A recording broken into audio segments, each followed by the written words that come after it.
because I decided to go to a school 4 hours away with none of my friends from my hometown or close to them in the middle of the Central Valley in Fresno. So there's that.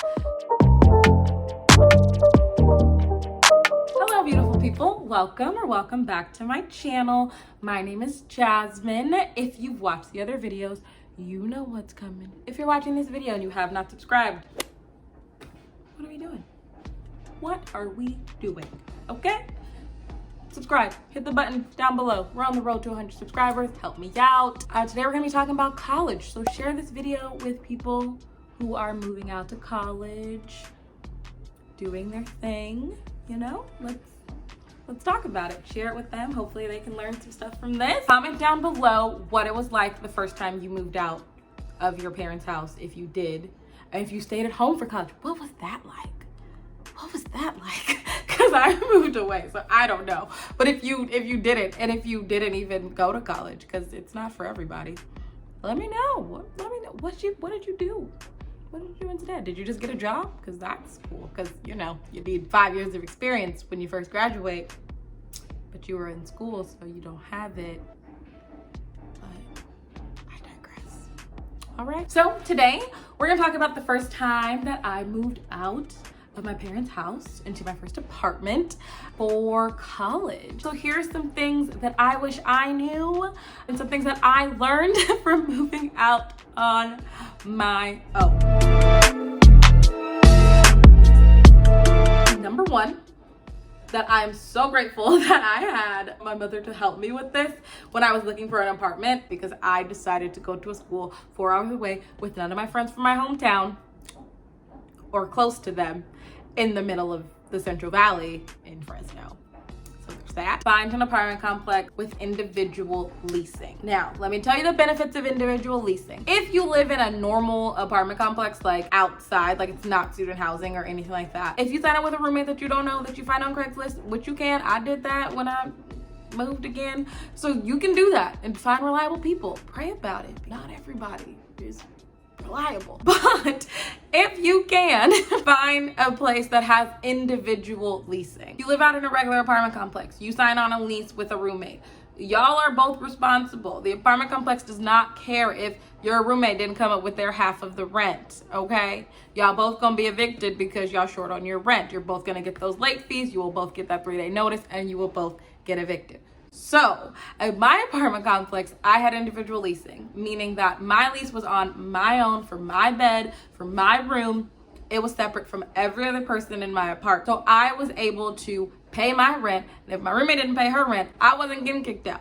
If she didn't pay her part of the electricity, our lights weren't getting turned off.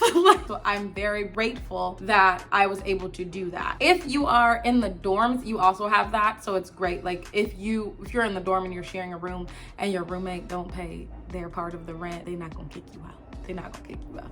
You might have to get a new roommate, but they're not gonna kick you out. So that's the benefit of living in the dorms. And then you find people who are reliable that you can live with off campus if you have to live in the dorms for your first year. But even if you trust them, not everybody is a bad person, but life happens, okay? Life happens. Just protect yourself. Number 2, there is no one to cook for you or go grocery shopping for you at all. Now, if you're on the meal plan, use it, utilize it. Hopefully your school dining hall is delicious and nutritious and you can get some amazing food there. If you are like me and you're living off campus and it's your first time and you're used to having meals, good for you. Baby, you're gonna be in for a rude awakening. It's a lot of energy to cook. It is a lot. And if you want to start meal prepping, start it early. Start it so early because it's easier to like continue a habit versus trying to like get into one. What I did in college a lot, and I still do today when I get bored of eating the same thing, is utilize Pinterest. Pinterest has a ton of easy, quick quick recipes, quick dinner recipes. That's literally what I search on Pinterest, quick dinner recipes. I want to be in and out of the kitchen in under 30 minutes, okay? And then making sure you have like things that are like large staples, that you have your seasonings, you go grocery shopping, do that regularly so you actually have stuff that you can eat, because when you don't have stuff that you can eat, you will order food a lot. You will order in food and you could save so much money just by going grocery shopping, cooking your own meals. You're gonna save time, you're gonna save money. Just saying, do it. And just like basic meals. You don't need to be a chef. Just like the basics so that like you can survive. That's pretty much it. You just need to survive. Another thing that I would say you would look for if you're moving away from home for the first time is finding something that all of the amenities are included. My apartment complex came with gas, sewer, water, trash, cable, and internet. We didn't have to like set up different accounts, PG&E, your electricity. Being an adult is so overrated. So I would say hold on to as much of being a child as you can, because sooner or later you're gonna have to start putting stuff in your name and everything's attached to you. I would say find something that has all of those amenities included if you can, especially in your first year. Like if you can do that, just so you could like learn adjust to being like going from paying no bills to paying all of your bills and utilities and things like that. You can find all the amenities included, plus it's close to campus, because no one is going to make you go to class. It's the great and terrible thing about college. They don't care. Your professor doesn't care if you show up or not. So if you're living on your own, get an alarm clock, invest in an alarm clock, use your phone as an alarm clock. Don't hit snooze. Try to set multiple alarms if you are someone who hits snooze so that you can get up, because your teachers don't care. And there are gonna be times when that bed is so cozy and you don't wanna get up. But you're paying for the education, you should probably go to class. Just saying. No one else is gonna do it for you. You get to make a choice. It's part of being an adult, making choices. Roommates. Okay, so I moved into an apartment complex where I had five other roommates, basically. My first time that I was there, I was lucky. I had like 4 roommates. I was in a shared room, but there was nobody else there.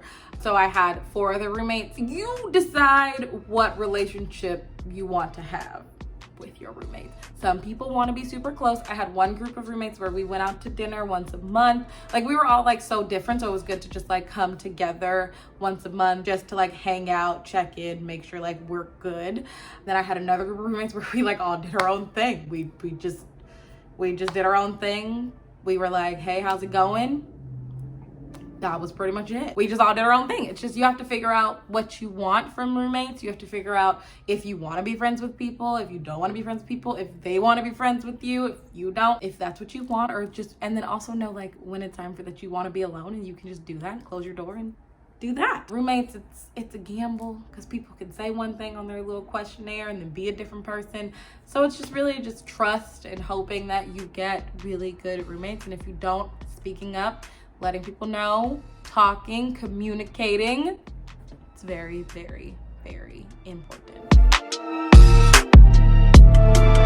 One of the last things that I would say is very important if you're moving out for the first time is to enjoy it. Enjoy the lessons that you're gonna learn from just like being on your own. Like it's really fun. It is.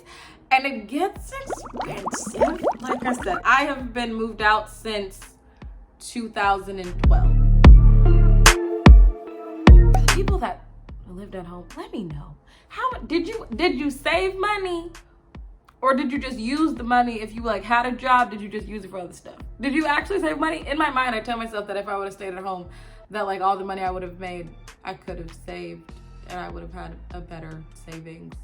So did you actually save it? Let me know. Comment down below if you lived at home when you went to school, or if you didn't go to school at all, if you like actually saved, if it actually helped you. I'm very intrigued. If you are moving out, if you're getting ready to get into your own apartment, hopefully these are just things that you can consider. Getting individual leasing if you can, learning how to cook, and like using Pinterest, utilizing that, and then how to navigate your roommate and using your amenities to their full advantage. Hope you enjoyed. Give this video a thumbs up. This is going to be part of a college series. I'm planning on doing that for the month of August. I'm talking about my college experiences. Let me know if there's a specific story or things you want me to talk about. When I was in college, there's 4 years of my life, 4 years in a semester, 4.5 years of my life. A lot happened. Any of my college friends that are watching this, if there's a story that you know that I went through or I have that you think I should tell, let me know so that I can, tell the people, tell the younger generation, help them out. Anything you set your mind out to, you got this. Okay, guys, we'll see you in the next video.